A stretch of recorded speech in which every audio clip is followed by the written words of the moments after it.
เดชะพระนามพระบิดาและพระบุตรและพระจิตอาเมนข้าแต่พระบิดาของข้าพเจ้าทั้งหลายพระองค์สถิตในสวรรค์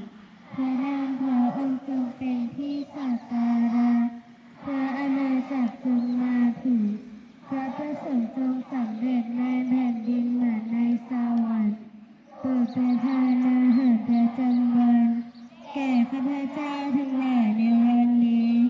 โปรดประทานอภัยแก่ข้าพเจ้าเหมือนข้าพเจ้าให้อภัยแก่ผู้อื่นโปรดช่วยข้าพเจ้าไม่ให้แพ้การผจญแต่โปรดช่วยให้พ้นจากความชั่วร้ายเถิ